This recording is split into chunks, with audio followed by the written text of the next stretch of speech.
ارشاد فرمایا وَإِذْ اور یاد کرو جب قول موسیٰ لقومہ موسیٰ علیہ السلام نے اپنے قوم سے فرمایا یا قوم اذکروا نعمت اللہ علیکم، اے میری قوم اللہ کی اس نعمت کو یاد کرو جو اللہ نے تم پر فرمائی، اذ جعل فیکم انبیاء، جب اللہ نے تمہارے درمیان انبیاء کو مبعوث فرمایا۔ بنی اسرائیل میں ہزاروں انبیاء اور ایک روایت کے مطابق تقریباً 80,000 انبیاء بھیجے گئے۔ وَجَعَلَكُم مُلُوكًا، اور اس نعمت کو یاد کرو کہ اللہ نے تمہیں بادشاہت عطا فرمائی۔ بنی اسرائیل میں جس طرح نبوت انہیں عطا کی گئی، اس طرح بنی اسرائیل کو دنیا کی بادشاہت بھی عطا کی گئی۔ وَآتَاكُم مَّا لَمْ يُؤْتِ أَحَدًا مِّنَ الْعَالَمِينَ، اور اس نعمت کو یاد کرو کہ اللہ نے تمہیں وہ نعمتیں عطا فرمائیں جو جہاں میں کسی اور کو نہیں عطا فرمائیں، کہ من و سلوہ تم پر اترا، بادل سایبان بن کر تمہیں سایہ دے رہا ہے، 12 چشمے تمہارے لیے پھوٹ پڑے، تمہارے لیے سمندر میں 12 راستے بنا دیے گئے، اور فرعون اپنے ساتھیوں سمیت غرق ہو گیا۔ تو ایسی بے شمار نعمتیں ہیں جو اللہ تعالیٰ نے تمہیں عطا فرمائی اور جہاں میں کسی اور کو یہ نعمتیں عطا نہیں فرمائی، تو تم ان نعمتوں پر اللہ کا شکر ادا کرو۔ حضرت موسیٰ علیہ نبینا علیہ الصلوۃ والسلام بنی اسرائیل کو لے کر مصر سے روانہ ہوئے، راستے میں سمندر آیا، سمندر کے 12 راستے بن گئے اور بنی اسرائیل اس سمندر سے پار ہو گئے، فرعون اس سمندر میں غرق ہو گیا۔ جب فرعون اور فرعون کا لشکر اس میں غرق ہو گیا تو اب آپ بنی اسرائیل کو لے کر دوبارہ مصر آ گئے۔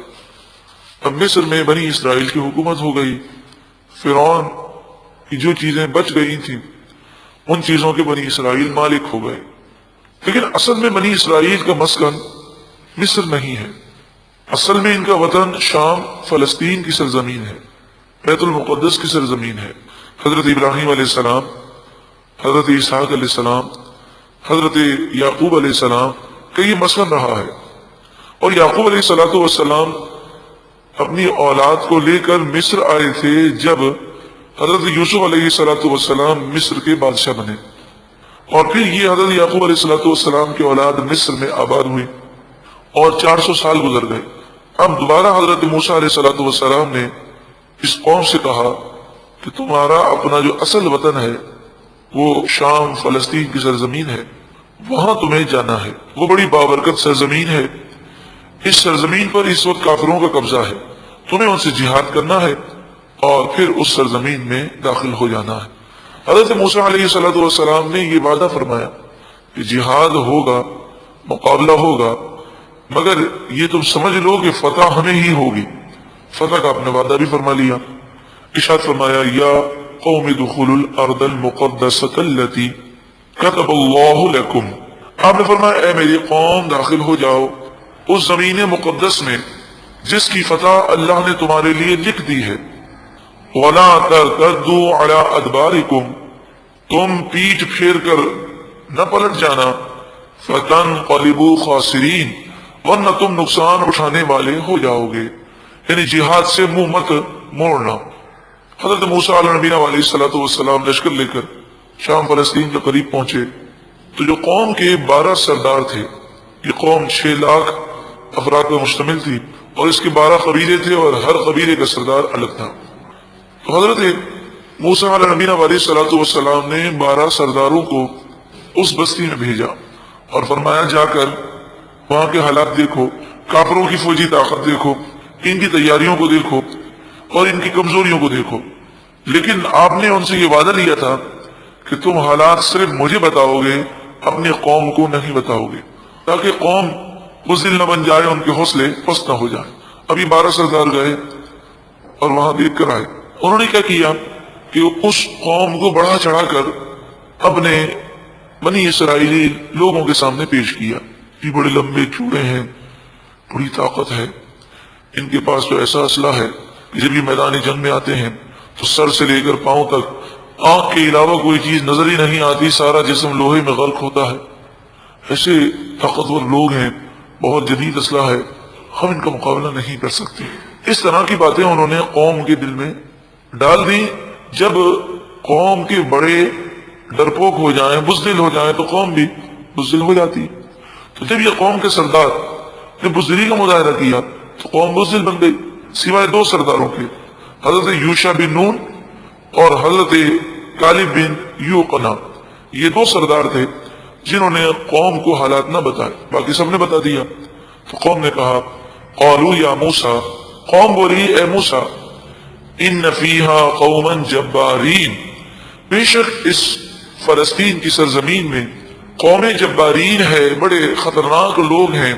زبردست اور توانا لوگ ہیں۔ وَإِنَّا لَن نَدْخُلَهَا حَتَّى يَخْرُجُوا مِنْهَا، اور بے شک ہم اس بستی میں اس وقت تک ہرگز داخل نہیں ہوں گے جب تک کہ یہ قوم اس بستی سے نکل نہ جائے۔ بڑی عجیب بات کرتے ہیں کہ آئے ہیں میدان جنگ میں جنگ کرنے کے لیے، تو کیا کوئی کافر بغیر جنگ کے اپنی بستی چھوڑ کے جاتا ہے؟ تو کہنے لگے یہ چلے جائیں تو پھر ہم بستی میں چلے جائیں گے، ہمیں ان سے جنگ نہیں کرنی۔ فَإِن يَخْرُجُوا مِنْهَا، بس اگر وہ اس بستی سے نکل گئے، فَإِنَّا دَاخِلُونَ، اور بے شک ہم اس میں داخل ہو جائیں گے۔ قَالَ الرَّجُلَانِ مِنَ الَّذِينَ يَخَافُونَ، کہا دو مردوں نے، حضرت یوشع بن نون اور حضرت کالب بن یوقنا نے، یہ وہ لوگ تھے یخافون جو اللہ کا خوف کرتے، انعم اللہ علیہما، اللہ نے ان دونوں پر اپنا خصوصی فضل و انعام فرمایا اور ان پر بزدلی طاری نہ ہوئی، وہ بہادری کی جوہر رکھتے تھے۔ انہوں نے کہا دیکھو فتح بالکل یقینی ہے، واقعی ان کے جسم بڑے لمبے چوڑے ہیں، ہتھیار بھی ان کے پاس بہت زیادہ ہے، ہم اس بات کو تسلیم کرتے ہیں، مگر اندر سے یہ بزدل قوم ہے، یہ کافر قوم ہمارا مقابلہ نہیں کر سکتی۔ صرف تمہیں کیا کرنا ہے، ادخلوا علیہم الباب، تم زبردستی شہر کے دروازے میں داخل ہو جاؤ، تم داخل ہو کر تو دیکھو یہ قوم تمہیں دیکھ کر بھاگ جائے گی، صرف تمہیں اتنا کرنا ہے کہ ہمت کر کے مقابلے کے لیے شہر میں داخل ہو جانا ہے۔ فَإِذَا دَخَلْتُمُوهُ، پھر جب تم شہر میں داخل ہو گئے، فَإِنَّكُمْ غَالِبُونَ، پس بے شک تم ہی غالب آؤ گے۔ اور جہاں تک یہ بات ہے کہ ان کا اسلحہ جدید ہے یا ان کی طاقت بہت زیادہ محسوس ہوتی ہے، تو تم مسلمان ہو، اور مسلمان کی تو شان یہ ہے وَعَلَى اللَّهِ، اور اللہ ہی پر، فَتَوَكَّلُوا، پس تم توکل کرو، بھروسہ کرو، ان کنتم مؤمنین، اگر تم مومن ہو تو اللہ پر بھروسہ کرو۔ ان لوگوں نے حضرت موسیٰ علیہ السلام کے ان دو ساتھیوں اور جو قوم کے دو سردار بھی تھے، حضرت یوشع بن نون اور کالب بن یوقنا، ان دونوں کو یہ قوم مارنے لگی اور کہنے لگی کہ ایسے مشورے ہمیں قابل قبول نہیں ہیں۔ پھر انہوں نے فیصلہ سنایا، قالوا یا موسیٰ، وہ کہنے لگے اے موسیٰ علیہ السلام، انا لن ندخلها ابدا ما داموا فیہا، ہم کبھی بھی اس بستی میں داخل ہی نہیں ہوں گے جب تک یہ کافر قوم اس میں موجود ہے۔ تو بلا وجہ ہم پر کوششیں نہ کی جائیں، ہمارا ذہن بنانے کے لیے محنتیں نہ کی جائیں۔ فَاذْهَبْ أَنْتَ وَرَبُّكَ، پھر اس قوم نے بے ادبی کی، کہا آپ جائیے اور آپ کا رب جائے، فَقَاتِلَا، پس آپ دونوں جا کر جنگ کریں، اِنَّا هَاهُنَا قَاعِدُونَ، بے شک ہم تو یہیں بیٹھے ہیں۔ نعوذ باللہ من ذالک۔ یہ موسیٰ علیہ السلام کی قوم نے یہ الفاظ کہے۔ ایک غزوے کے موقع پر نبی اکرم صلی اللہ علیہ وآلہ وسلم صحابہ کرام سے رائے لے رہے تھے، تو ایک صحابہ کرام کا گروہ خاموش تھا۔ نبی اکرم صلی اللہ علیہ وآلہ وسلم نے ان کی طرف دیکھا، وہ انصار تھے، تو مہاجرین تو اپنی بہادری کا اظہار کر رہے تھے، انصار خاموش بیٹھے تھے۔ تو نبی اکرم صلی اللہ علیہ وآلہ وسلم نے انصار کی طرف دیکھا تو انصار کے سردار کھڑے ہوئے اور عرض گزار ہوئے، یا رسول اللہ صلی اللہ علیہ وسلم، ہم خاموش اس لیے ہیں کہ مہاجرین ہم سے پہلے ایمان لائے ہیں، تو یہ ہم میں تعظیم کے لائق ہیں، تو ان کی تعظیم میں ہم خاموش ہیں، ورنہ جہاں تک جہاد کا تعلق ہے تو ہم موسیٰ علیہ الصلوۃ والسلام کی قوم کی طرح نہیں کہ آپ سے کہیں گے آپ جائیے اور آپ کا رب جائے اور وہ جہاد کرے، بلکہ ہم آپ کے قدموں پر اپنی جانوں کو نچھاور کر دیں گے۔ اتنے پیارے صحابہ کرام کے متعلق اگر کوئی بے ادبی کا کلمہ کہے تو وہ کیسا محروم شخص ہوگا۔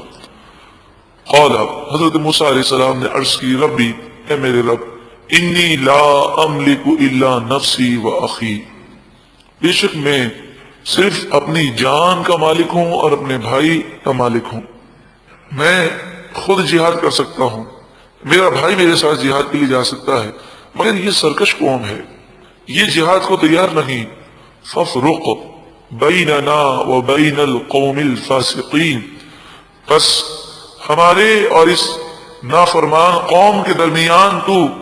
فیصلہ فرما دے۔ قال، اللہ تعالیٰ نے فرمایا، فإنها محرمة عليهم 40 سنة، 40 کے معنی 40۔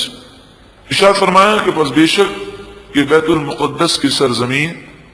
اس قوم پر 40 سال کے لیے حرام کر دی گئی۔ ایک بہت بڑا میدان تھا جسے مفسرین نے میدان تیہ قرار دیا۔ اس میدان تیہ میں یہ قید کر دیے گئے، کھلا میدان تھا لیکن سارا دن اور ساری رات چلتے رہتے، لیکن اس میدان سے باہر نہ نکل سکتے۔ 6 لاکھ افراد اس صحرا کے اندر قید کر دیے گئے اور 40 سال تک وہ قید رہے، اور پھر 40 سال کے بعد جو زندہ بچ گئے انہوں نے بھی جہاد کیا اور فلسطین کی سرزمین کو آزاد کیا۔ ارشاد فرمایا، یتیہون فی الارض، وہ زمین میں مارے مارے پھریں گے، در بدر کی ٹھوکریں کھائیں گے، لیکن 40 سال تک اس زمین سے باہر نہ نکل سکیں گے۔ فلا تأس علی القوم الفاسقین، پس اے موسیٰ علیہ السلام نافرمان قوم پر آپ افسوس نہ کرنا، یہ سزا مقرر کر دی گئی۔ اس واقعے میں یہاں یہ عبرت ہے کہ آج یہودی جو حضور کی بارگاہ میں آ کر یہ اعتراضات کرتے جس پر یہ آیات نازل ہوئی، یہ نشانی مل جائے تو ہم عمل کریں گے، یہ نشانی مل جائے تو ہم ایمان لے آئیں گے، تو فرمایا ان کو تو ساری نشانیاں ملی، انہوں نے کیسی بے ادبی کی، تو یہ تو انبیاء کی بے ادب قوم رہی ہے، تو ان کے آباء و اجداد میں بے ادب لوگ گزرے ہیں اور یہ انہی کے نقش قدم پر چل رہے ہیں۔ اور جہاں تک تعلق ہے اس کا دوسرے نقطے کا، تو اس واقعے میں ہمارے لیے بھی بڑی عبرت ہے کہ قوم جب گناہوں میں پڑ گئی اور نبی کی نافرمانی کی تو ایک مقام وہ آیا کہ اس پر بزدلی کو مسلط کر دیا گیا، یہ بزدل بن گئی۔ اور جب بھی کوئی قوم اللہ اور اس کے رسول کے فرمان سے روگردانی کرتی ہے تو وہ بزدل ہو جاتی ہے۔ اب چونکہ یہودی حسد میں مبتلا تھے، اس مناسبت سے حسد کی تباہ کاری پر مشتمل ایک واقعہ بیان کیا جاتا ہے کہ حسد انسان کو کیسا تباہ کر دیتا ہے۔ حسد کسے کہتے ہیں؟ حسد کہتے ہیں کسی کی نعمت پر جلنا اور یہ تمنا کرنا کہ وہ سامنے والا اس نعمت سے محروم ہو جائے اور ایسی نعمت مجھے مل جائے۔ کسی کے مال پر حسد، کسی کی صورت پر، کسی کے کردار پر، کسی کے مقام و مرتبے پر، کسی کی شہرت پر، کسی کے علم پر، کسی کی آواز پر۔ حسد کسی بھی نعمت پر ہو سکتا ہے۔ حسد ہمارے دل میں ہے یا نہیں، اس کی پہچان یہ ہے کہ اگر حسد دل میں ہوتا ہے، اس سامنے والے پر کوئی مصیبت آتی ہے تو اتنا افسوس نہیں ہوتا، بلکہ بسا اوقات خوشی ہوتی ہے۔ اور اگر اسے خوشی محسوس ہو یا کوئی نعمت ملے تو مومن کی نعمت کو دیکھ کر خوش نہیں ہوتا، بلکہ بسا اوقات رنجیدہ ہوتا آتا ہے۔ یہ آلہ ہے، تھرمامیٹر ہے، جس سے ہم جان سکتے ہیں کہ ہمارے دل میں حسد ہے یا نہیں ہے۔ حسد اتنا باریک ہوتا ہے کہ بسا اوقات انسان حسد میں مبتلا ہوتا ہے لیکن اسے خود نہیں پتا ہوتا کہ میں مسلمان سے حسد کرتا ہوں، اور جو مسلمان سے حسد کرے کل بروز قیامت وہ اس حال میں آئے گا کہ اس کے نامہ اعمال نیکیوں سے خالی ہوں گے۔ اس پر اگر آپ مزید تفصیلات اور معلومات حاصل کرنا چاہیں، بلکہ ہمیں حاصل کرنے چاہیے، تو یہ کیسے حاصل کیجیے، ہمیشہ کا ٹینشن فور